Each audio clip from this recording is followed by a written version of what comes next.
Dear students, in this video I am going to discuss with you chapter number 5 of geography, diversity of life on earth. So this is very interesting chapter. So let us start discussing about this particular chapter.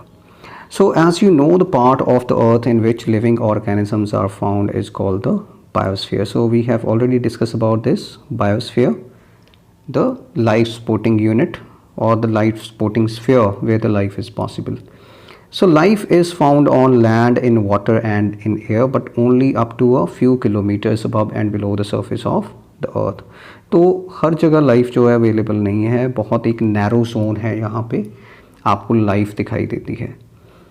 Thus compared to the size of the earth, the biosphere is a very narrow zone. ये हम लोग already discuss कर चुके हैं कि बहुत ही narrow zone है यहाँ पे लाइफ जो है वो पॉसिबल होती है.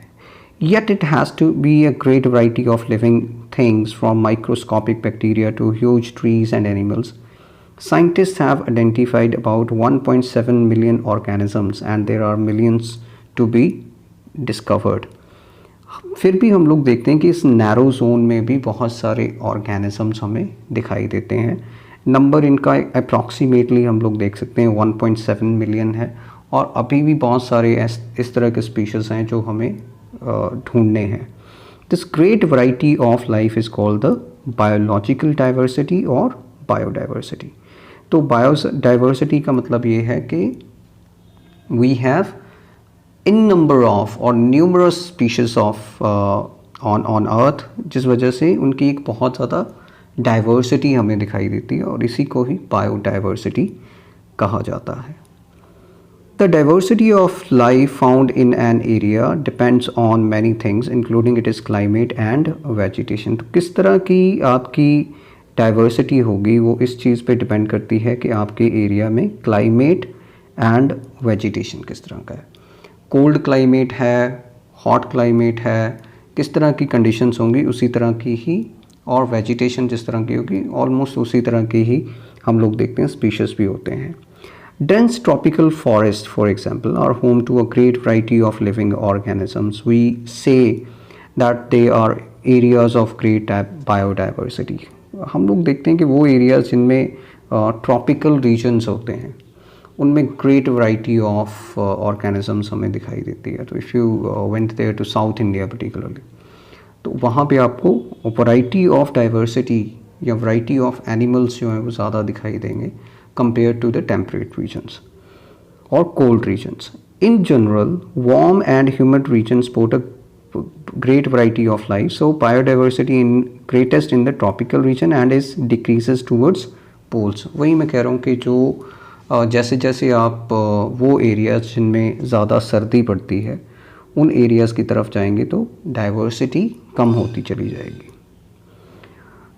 To support life in different environments, nature has a system which ensures that living beings get everything they need to survive from their surrounding. So let us see how this system work. तो nature ने एक system create किया है जिससे हमारी जो basic needs हैं, living organisms की जो बेसिक नीड्स होती हैं वो पूरी हो जाती हैं. तो यहाँ पे एक डेफिनेशन पे ही हम लोग आएंगे इकोसिस्टम की कि इकोसिस्टम बेसिकली होता क्या है.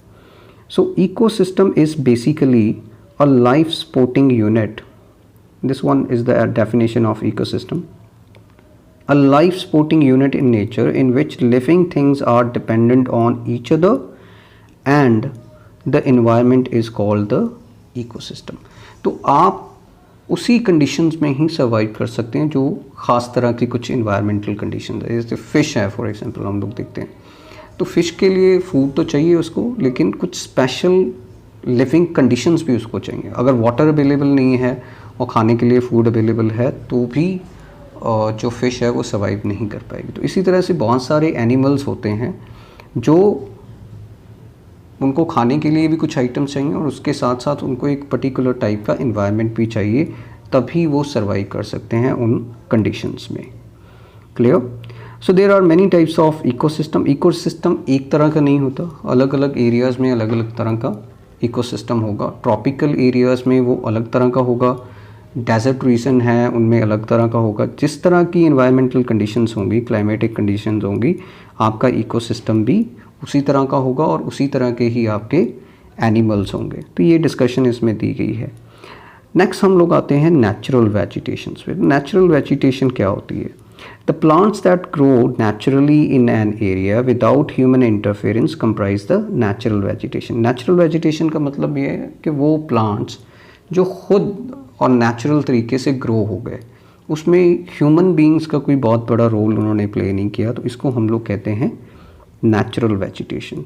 Natural vegetation varies from region to region depending mainly on rainfall. तो रेनफॉल इसमें बहुत बड़ा रोल प्ले करती है।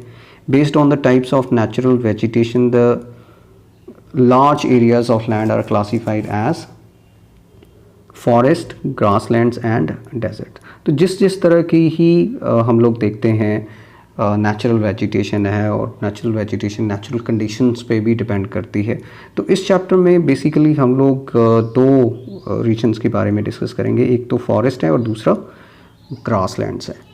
तो डेजर्ट वाला रीजन जो है वो कट कर दिया गया है आपके सिलेबस से, तो हम लोग सिर्फ डिस्कस करेंगे फॉरेस्ट एंड ग्रासलैंड्स के बारे में।